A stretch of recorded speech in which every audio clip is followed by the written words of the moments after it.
विधान परिषदेसाठी आहे, मी विधानसभेचा आहे, त्यामुळे ते दावेदारीचा विषय वगैरे येत नाही. आणि आता सिनियर तेच आहे, पण आमच्याकडे असं काही नाव ठरवायचं आम्ही ठरवत नाही राज्य पातळीवर. विरोधी पक्षनेत्याचं नाव कोण असावं हे दिल्लीवरून निर्णय होतो आणि सरकारने द्यायचं मान्य केलं की ते 2 मिनिटांमध्ये आम्ही हायकमांडला विचारून निर्णय घेऊ.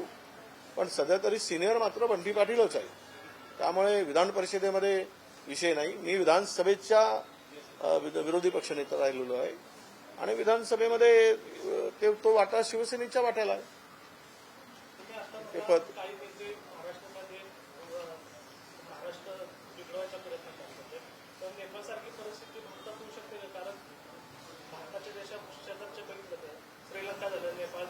हे बघा, देशामध्ये भ्रष्टाचार प्रचंड पराकोटीचा झालेला आहे.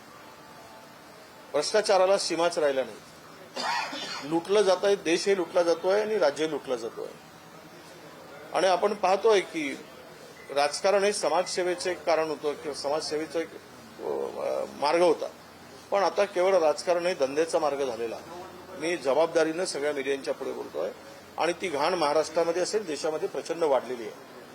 त्यामुळे कुठल्याही गोष्टीचा अतिरेक होतो, त्यावेळेस उद्रेक होतो आणि त्याची सुरुवातही देशामध्ये सुद्धा तशा प्रकारची 16.5% जर बेरोजगारीचा दर वाढला असेल आणि देशातील प्रगत राज्यामध्ये देशामध्ये जगातील बेरोजगारी जर पहिल्या 4-5 देशामध्ये आपला नंबर लागत असेल तर तरुण अस्वस्थ आहे, तो व्यसनाधीन होत चालला आहे, ड्रग्सच्या बाहेरही गेलेला आहे, दारू पिण्याच्या सगळं लिकर घेतोय, हाताला काम नाही, जे गँग वाढतायत, पुण्यातलं तुमचं क्राईम का वाढतोय.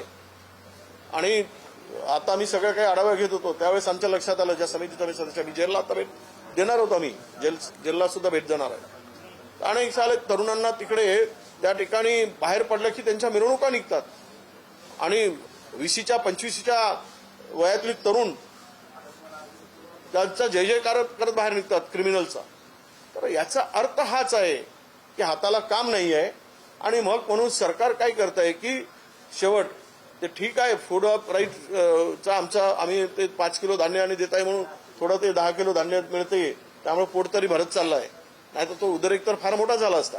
प्रश्न आहे की तुम्ही देशामध्ये मूलभूत विषय सोडवण्याच्या पेक्षा धर्माधर्मामध्ये हिंदू मुस्लिम, मंदिर मस्जिद, हिंदू वर्सेस इतर, OBC versus Maratha versus Dhangar, हे जे काही सगळं जे धिंगाणा घालून ठेवलेला आहे आपसात लढवण्याचा आणि मूलभूत प्रश्नाला बगल देण्याचा.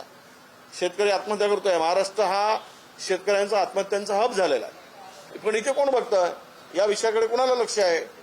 शेती उद्ध्वस्त झाली, त्याला मदतीची कुठेच सरकारची तयारी दिसत नाही. त्याच्या पलीकडे जाऊन शेतकरी कर्जमुक्तीच्या प्रतिषेधात ते मिळत नाही. आणि या सगळ्यामध्ये राज्यापुढील जे महत्वाचे प्रश्न आहेत ते प्रश्न बाजूला सारून तरुणांचं मन भटकवण्यासाठी हे सगळे धंदे केले जात आहेत आणि त्याला धार्मिक उन्मादामध्ये फिरवलं जात आहे, त्याच्या डोक्यात घातलं जात आहे. यामुळं तुम्ही जे म्हणताय उद्या या देशातील लोकशाही वाचवण्यासाठी, तर नेपाळमध्ये काय झालं ते कम्युनिस्ट आहे, पण आपला विश्वास संविधानावर आहे, आपला विश्वास डेमोक्रेसीवर आहे. पण त्याला बाधक करण्याचं कोणी काम करत असेल, उद्या अतिरेकाला शेवटचा मार्ग काय असतो, सगळे रस्ते बंद होतात, त्यावेळेस तरुण कायदा हातात घेतो. ती पाळी देशातील आणि राज्यातील सरकारने आणू नये अशीच आमची त्यांच्याकडनं अपेक्षा आहे. Yes, thank you.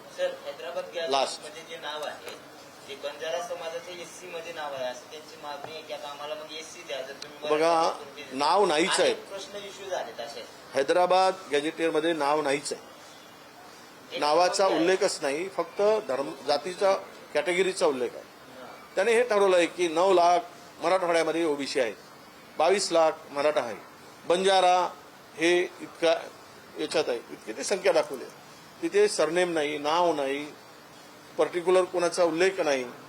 त्यामुळं हे खरं आहे की बंजारा समाजाला एसटीमध्ये दाखवलेला आहे गॅजेटियरमध्ये, हे तेवढं आहे की. आणि ते तेलंगणामध्ये त्यांना ते शेड्यूल ट्राईबमध्ये लागलं. जर तुम्ही हैदराबाद गॅजेटियर्स लागू कराल, स्वीकाराल आणि ते इम्प्लिमेंट कराल तर मग हे अनेक समाज पुढे येतील. उद्या धनगर समाज पुढे येईल. कर्नाटकामध्ये ते वेगळी भूमिका आहे त्यांची, म्हणजे त्यांना मिळत आहे एसटीचं आरक्षण.